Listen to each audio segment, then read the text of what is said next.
Welcome, veterans. This is Dennis Young with the Veterans Memorial Park and Digital Library. We are here still, day 4 of the 123rd VFW National Convention. Having a great time. I actually met a young man who is from my hometown in Greenville, Ohio. And it's pretty cool. He graduated just a couple years before I did. I don't think we knew each other in school, but we know all kinds of people that we knew as just people that we both know in school. His name is James Nicholson. Neighbors. Just like your next door neighbor. My next door neighbor. See, I messed that up. James Neighbor. All right, James, can you spell your last name for me? Neighbors. It's neighbors, plural. Cool. Thank you, sir. And we have you do that, sir, so that way when I put it in the system, if I can't remember how you spelled it and I spelled it wrong on my sheet, then I can just listen to you on the camera. So here, we're going to go back in time a little bit. We're going to talk about where you grew up. I want you to tell me a little bit of the life story of yourself, like where you grew up, what school you went to, when you graduated, and what got you to join the military. It's on you. All right. So, I was actually an Army brat. And both of my parents are from, well, my mom was born and raised in Greenville. My dad grew up in Tip City. My grandfather was a World War II vet. My dad was a Vietnam vet. I'm third generation of 4 generations that have served in the military. I have a nephew that lives back in Ohio, in Salina, that's an Afghanistan vet.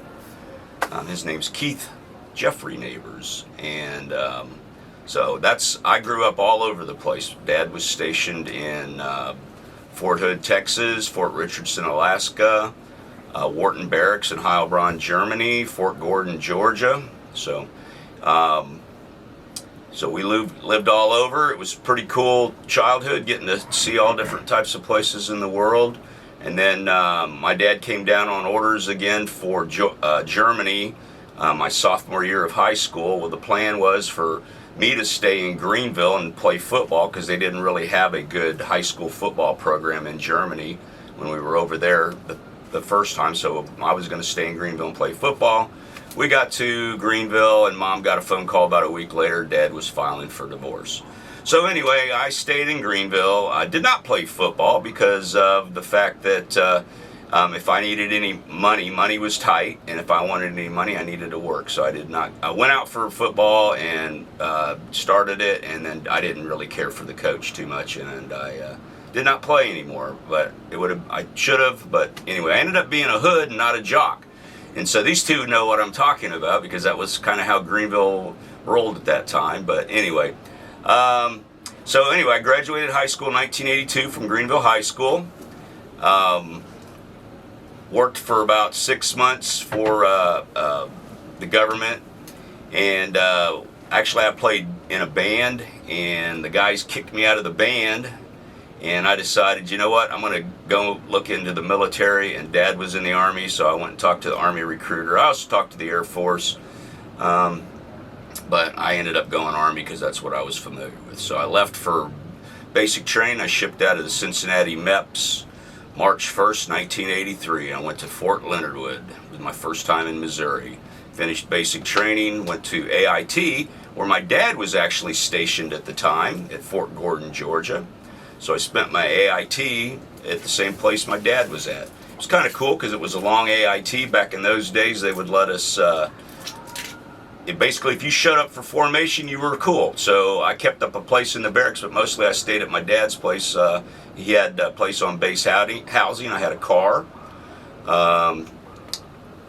Had a lot of fun, did my AIT, and from there I went to Germany, and I spent my entire first tour of duty in Germany. I actually extended over in Germany for an extra year because I liked Germany so much. Got out of ETS'd while I was in Germany. They made me come back to Fort Dix, New Jersey, sign my DD-214. My wife at the time was a French national, and we spent about 3 weeks in Greenville, and then we went back to Germany where I worked as a car salesman for overseas military sales. I sold cars on base. I was the Harley Davidson, Dodge truck rep at Baumholder for a little while, and then I went to Bitburg Air Force Base for about a year, and then my marriage fell apart, and I decided I was getting the hell out of Germany. So ended up coming to Kansas City because this is where my dad relocated after he retired, and I did not want to go back to small town Ohio. I thought I'd give Kansas City a try, and I've been here since 1989. Took a 13-year break in service, joined the Army National Guard after seeing the movie Saving Private Ryan. I definitely missed the military over those 13 years. The camaraderie, not the BS that comes along with it, and Mr. Young will know what I'm talking about there. But joined the Army National Guard. They put me back in the exact same MOS, the same rank I was. I did the 1 week in a month, 2 weeks a year. My wife asked me when I first joined, she goes, "We're not going to have to go anywhere." I said, "Oh, they call us up for tornadoes and floods once in a while, but the Guard didn't ever go anywhere." Well, 9/11 happened, and the next thing I know, in 2004, I came up on mobilization to go to Iraq with as an augmentee with the 42nd Infantry Division out of New York, which was the first time they deployed a National Guard division since the Korean War. So spent 5 months at Fort Dix, New Jersey. Went from there to, I went over advanced party, spent a couple of months in Kuwait, putting up armor kits on Humvees. And then in January of 2005, we rolled up into Iraq, convoyed up in there.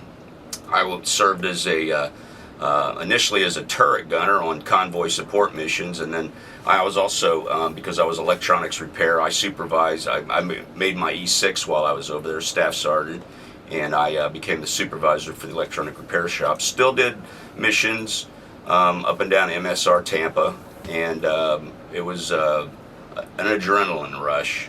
And then I came back in 2005 from the deployment after 18 months of being deployed, and decided to apply for a recruiting position. My brother actually talked me into it because he was a recruiter with the Ohio National Guard, and he said I needed to talk to him because he'd really like it, and so I did. And then I spent the next 14 years as a recruiter with the Missouri National Guard. Retired out of my last duty station was at the Kansas City MEPS as a guidance counselor, and retired in September of 2020. So I've been not quite retired for 2 years yet. It'll be this coming September. Will be 2 years. So. And that's my military career. I had 4 MOSs. I started off as a radio teletypewriter repairman, was my first MOS, and when I got to Germany I found out that there wasn't a whole lot to do for radio teletypewriter guys except paint rocks for the sergeant major and the first sergeant, and so I learned how to fix radios. So I cross-trained into radio repair, and then I also became a carpenter here in the Kansas City area, and when I joined the National Guard, they converted my Department of Labor certificate into what's called 12 whiskey, and which is carpenter masonry specialist, and so I have that MOS. And then I'm also 79 Tango Victor 4, which is a Army National Guard recruiter with the MEPS guidance counselor designator on it. So, and then that's pretty much my career. No medals of honor, no bronze stars, nothing exciting like that. Few ARCOMs, but I loved my time in the Army, and I do miss it. So still have what are dreams. you doing now? Well, now I am actually a real estate agent. I decided to get into real estate. After I looked at some government positions after I got out, and I just didn't find anything that I thought would be exciting enough. So I thought I would give real estate a try, and I like it. So I love being a part of the VFW. There's a lot of camaraderie in that as well, plus a lot of shared experiences. And when did you join the VFW? Joined the VFW in 2005 when I got back from Iraq. My dad had been a member of the VFW, and I felt like the VFW was a great organization. I also learned about the fact that all the benefits that we have as retired service members are because of an organization like the VFW and the American Legion. So very proud to be a part of that, and I always encourage young veterans that are eligible to join the VFW. I think it's a very, very important that they lobby for us to give us the things that we have actually earned, that I feel like the United States population owes us for what we've done for them. So. Okay, I do want to step back a little bit. You said you talked about your dad and his military career. Do you know anything about your grandfather? I do know a little bit about my grandfather. My grandfather was in the Army in in France, and he was a we call him a wire dog, but they were basically, he ran communication wire for the field telephones and things And like was that in World War II? That was in World War II. Okay. Yeah, it was a dangerous job, and he actually hit a landmine with his Jeep, and he was in a coma for a couple of weeks, and he received a VA compensation for the rest of his life. So. Okay. So, what do you do for your post? Are you a chair member or I'm a trustee? Okay. That's it. I also I've not ever sought out a leadership position in the Post.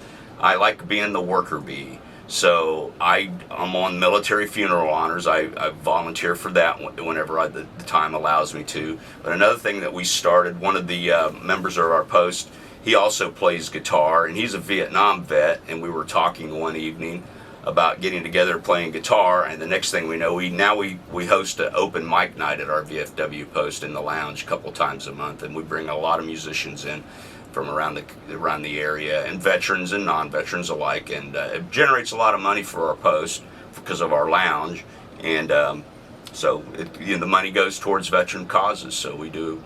It is a good thing. We have a lot of fun doing it too. So. That's outstanding. So, does your Post have anything new coming up you're going to be doing, or just the norms? Well, we hosted a party for the delegates on Sunday evening. We had barbecue. We had Boulevard donated a bunch of beer, so we had free beer, barbecue, and we did one of our jam sessions down there on that. So is your Post close to here then? Yeah, very close. Oh, Yeah. That is outstanding. Yeah. That is outstanding. Okay, so any last things you'd like to say or do, or put your little 2 cents in there? That's it. That's me. Aye. It's my Well, story. thank you so much. Thank you for doing this interview. This will be posted, so it will be out there. You can download it. It's both on YouTube and on our Facebook page. Very cool.